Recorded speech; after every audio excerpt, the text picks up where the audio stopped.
مسلمانوں کی حالیہ تاریخ میں عرب کے خطے سے کل جو مناظر ہم لوگوں نے دیکھے وہ شاید ہی کبھی ہماری تاریخ کا حصہ رہے ہوں۔ تاریخ کی مستند روایات میں شاید ہی کوئی روایت ایسی ہو جو ہمیں مسجد الحرام اور مسجد نبوی کے مکمل طور پر خالی ہونے کا کوئی ثبوت دیتی ہو۔ جی ہاں دوستو، کل حکام کی طرف سے خانہ کعبہ، مطاف، مسجد الحرام اور مسجد نبوی کو مسلمانوں سے مکمل طور پر خالی کروا دیا گیا۔ مسجد نبوی صلی اللہ علیہ وسلم کو خالی کرانے کا مطلب تو آپ یوں سمجھیے کہ مدینہ کے اس شہر کو خالی کرا دیا گیا جو رسالت مآب صلی اللہ علیہ وسلم کے دور میں موجود تھا، کیونکہ آج کی مسجد نبوی 1400 سال پہلے کے پورے مدینہ شہر کا احاطہ کرتی ہے۔ اب دوستو، مسجد الحرام اور مسجد نبوی صلی اللہ علیہ وسلم کے اس طرح سے خالی ہو جانے پر نبی کریم صلی اللہ علیہ وسلم کی اس حدیث مبارکہ کو سامنے لایا جا رہا ہے جس میں اللہ کے نبی نے دور آخر میں مسجد نبوی کے خالی ہونے کی یہ خبر دی تھی۔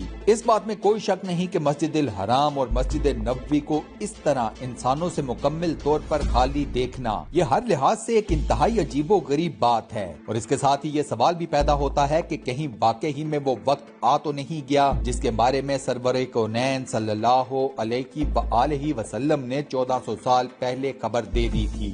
اب نبی اقدس صلی اللہ علیہ وسلم کی وہ حدیث مبارکہ کیا ہے؟ مسجد الحرام اور مسجد نبوی کو اس طرح اچانک سے خالی کرانے پر سعودی حکام کیا کہتے ہیں، اور اس سارے معاملے کا دجال کے ساتھ کیا لینا دینا ہے؟ دوستو، یہ وہ سوالات ہیں جن کے جوابات ہم آپ کو آج کی اس ویڈیو میں دینے کی کوشش کریں گے، لیکن اس سے پہلے حسب روایت چینل کے اوپر نئے آنے والے دوستوں کو خوش آمدید، اور آپ سب سے یہ التماس ہے کہ ہمارے چینل کو سبسکرائب ضرور کریں اور ساتھ بنے ہوئے بیل کے آئیکن کو ضرور پریس کریں تاکہ آپ کو ہماری روز نئی آنے والی ویڈیوز کی نوٹیفیکیشنز بر وقت مل سکیں۔ اس کے علاوہ دوستو، ہمارے چینل کی ویڈیوز کو لائک ضرور کریں اور اپنے سوشل میڈیا اکاؤنٹس پر شیئر ضرور کریں تاکہ ہماری حوصلہ افزائی ہو سکے۔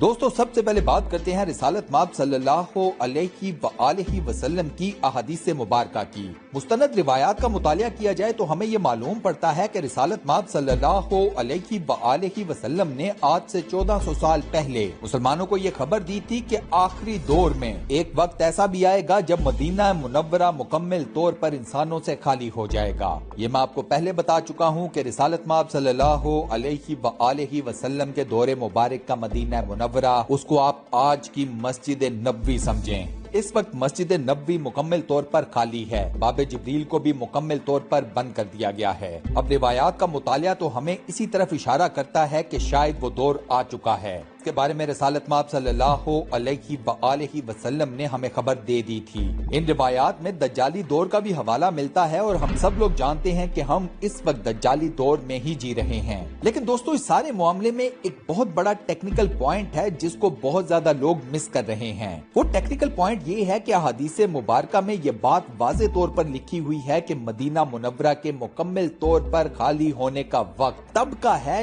جب دجال کا ظہور ہو چکا ہوگا۔ آسان زبان میں دجال اس وقت عام لوگوں کے سامنے بطور انسان ظہور پا چکا ہوگا۔ اب یہ وہ بنیادی نقطہ ہے جس کو سب لوگ مس کر گئے ہیں۔ ہمارے سامنے ابھی تک دجال کا بطور شخص ظہور نہیں ہوا۔ یہ بات بھی ذہن میں رکھیے گا کہ احادیث مبارکہ میں یہ بات واضح ہے کہ دجال کا بطور ایک انسان سب سے پہلا ظہور اصفہان میں دیکھا جائے گا۔ اصفہان میں ہی یہ شخص سب سے پہلے اس دنیا میں نکلے گا، وہاں کے 70,000 یہودی باشندے اس کے ساتھی بن جائیں گے۔ لہٰذا دوستو، میری ناقص رائے میں یہ وہ وقت نہیں ہے جس کے بارے میں اللہ کے نبی نے خبر دی تھی۔ یہ بات اپنی جگہ بالکل ٹھیک ہے کہ مسجد الحرام اور مسجد نبوی کا اس طرح خالی ہونا اور دیگر کچھ نشانیاں ذہنوں میں ایک ابہام یا ایک خیال تو پیدا کرتی ہیں کہ شاید وہ وقت آن پہنچا ہے کہ جس کے بارے میں رسالت مآب صلی اللہ علیہ وسلم نے خبر دی تھی۔ لیکن جیسا میں نے آپ لوگوں کے سامنے عرض کیا کہ ایک بنیادی نقطہ دجال کا ظہور، اس کو اگر بیس بنا کر دیکھا جائے تو مسجد نبوی اور مسجد الحرام کا اس طرح خالی ہونا اس حدیث کے انڈر نہیں آتا جس کے بارے میں نے آپ کو ابھی وضاحت کی ہے۔ آپ سب لوگ لوگ جانتے ہیں کہ وہ وبا جس نے پوری دنیا کو ایک مصیبت میں ڈالا ہوا ہے وہ عرب کے خطے میں بھی پہنچ چکی ہے۔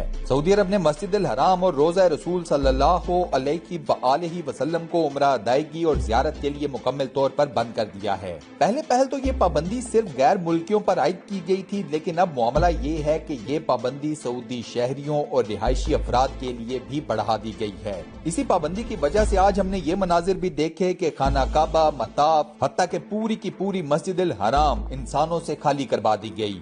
مکہ مکرمہ سے سامنے آنے والی تصاویر میں یہ واضح طور پر دیکھا جا سکتا ہے کہ مطاف اور اس کے ارد گرد کا تمام ایریا مسلمانوں سے مکمل طور پر خالی ہے، لیکن سعودی حکومت کی طرف سے مطاف اور مسجد نبوی کو خالی کرانے کا فیصلہ اسٹیرلائزیشن کے پروسیس کی وجہ سے کیا گیا ہے۔ اس اسٹیرلائزیشن کے عمل کے پیچھے مقصد یہ ہے کہ ان دونوں مقدس ترین مقامات کو آنے والی وبا کے کسی بھی اثر سے مکمل طور پر پاک کر دیا جائے۔ آپ بڑے اچھے طریقے سے جانتے ہیں کہ دنیا میں دو مقامات جہاں پر سب سے زیادہ انسانوں کا رش ہوتا ہے وہ مسجد الحرام اور مسجد نبوی ہی ہیں، لہذا سعودی حکام نے اسی وجہ سے ان دونوں مقامات کو انسانوں سے مکمل طور پر کلیئر کروایا ہے اور اب وہاں پر اسٹیرلائزیشن کا عمل جاری ہے۔ سعودی حکام کی کوشش یہ ہے کہ ان دونوں مقامات پر آنے والے مسلمانوں کی وجہ سے وبا آگے پیچھے نہ پھیل جائے۔ مسجد نبوی میں اس وقت باب جبریل کو بھی مکمل طور پر بند کر دیا گیا ہے۔ سعودی حکام کا یہ بھی کہنا ہے کہ اسٹیرلائزیشن کا یہ پورے کا پورا عمل زیادہ ٹائم نہیں لے گا۔ اس عمل کے مکمل ہونے کے بعد پہلی فیز میں مسجد الحرام کے پہلے اور دوسرے فلور کے اوپر طواف کا عمل دوبارہ سے شروع کر دیا جائے گا۔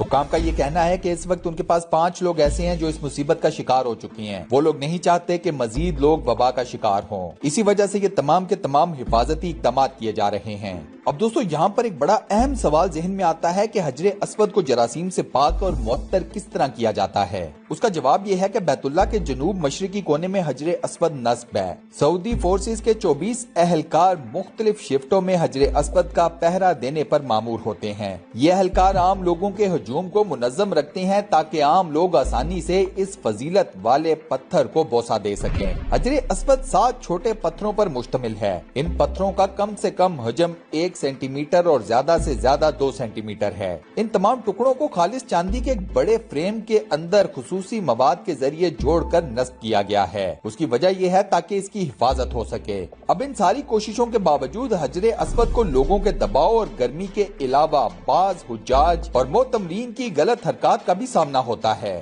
یہی وجہ ہے کہ انتہائی فضیلت کے حامل اس پتھر کو روزانہ کی بنیاد پر بھرپور دیکھ بھال اور مرمت کی ضرورت پڑتی ہے۔ حجر اسود کی دیکھ بھال کی سعادت کئی دہائیوں سے شیخ محمود بدر کے خاندان کو حاصل ہے۔ شیخ کے بعد ان کے بیٹوں اور پوتوں کے ہاتھوں یہ ذمہ داری انجام دینے کا سلسلہ جاری ہے۔ آج حجر اسود کی دیکھ بھال، صفائی اور کلی کا کام شیخ فیصل بن شیخ محمد بن محمود بدر کے ہاتھوں میں ہے۔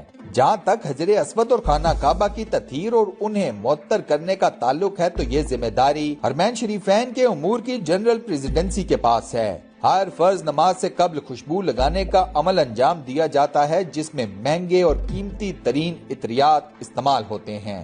اب یہ ظاہری سی بات ہے کہ اسٹیرلائزیشن کے اس عمل میں حجر اسود کی بھی اسٹیرلائزیشن کی جائے گی۔ آپ جانتے ہیں کہ مسلمانوں کا عقیدہ ہے کہ حجر اسود کو بوسہ دینا ایک بہت بڑی سعادت اور عقیدت مندی ہے۔ اس بوسہ دینے کے عمل کا اپنا ایک الگ سے ثواب بھی ہے۔ یہ سنت نبوی صلی اللہ علیہ وآلہ وسلم ہے۔ آپ لوگ یہ بات بھی جانتے ہیں کہ وبا کے جراثیم منہ کی وجہ سے زیادہ پھیلتے ہیں، لہذا سعودی حکام حجر اسود کی پراپر اسٹیرلائزیشن بھی کریں گے۔ ویسے تو آپ سب لوگ جانتے ہیں کہ میں آل سعود کو زیادہ پسند نہیں کرتا، لیکن دوستو معاملہ یہ ہے کہ یہ جتنی بھی سچویشن کریٹ ہوئی ہے، جو بھی حالات و واقعات ہم دیکھ رہے ہیں، اس میں ہمیں آل سعود کو تھوڑا سا ایج دینا پڑے گا، کیونکہ وہ جو بھی فیصلے کر رہے ہیں ان فیصلوں میں ان کے عوام کی بھلائی ہی ہے۔ آپ سب لوگ اب تک بڑے اچھے طریقے سے یہ بات جان چکے ہیں کہ اگر خدا نہ خواستہ یہ وبا یا یہ مصیبت زیادہ پھیل گئی تو یہ ہم انسانوں کے لیے کس قدر مشکل صورتحال پیدا کر سکتی ہے۔ اب یہ بھی ایک اسٹیبلشڈ فیکٹ ہے کہ جہاں پر رش زیادہ ہوگا، جہاں پر لوگ زیادہ ہوں گے، وہاں اس وبا کے زیادہ پھیلنے کے چانسز بھی موجود ہیں، لہٰذا ہم لوگوں کو اس وقت عرب کے حکام کے فیصلوں کو زیادہ کرٹیسائز نہیں کرنا چاہیے۔ دوسری مین بات یہ ہے کہ آپ سب لوگ جانتے ہیں کہ یہ سارا عمل زیادہ لمبا عرصہ نہیں چلے گا۔ عرب کے حکام نے بھی یہ بات واضح کر دی ہے کہ جیسے ہی اسٹیرلائزیشن کا عمل مکمل ہو جائے گا، طواف دوبارہ سے شروع کروا دیا جائے گا۔ تو ہم لوگوں کو اس ساری صورتحال میں زیادہ جلد بازی کرنے کی کوئی ضرورت نہیں ہے۔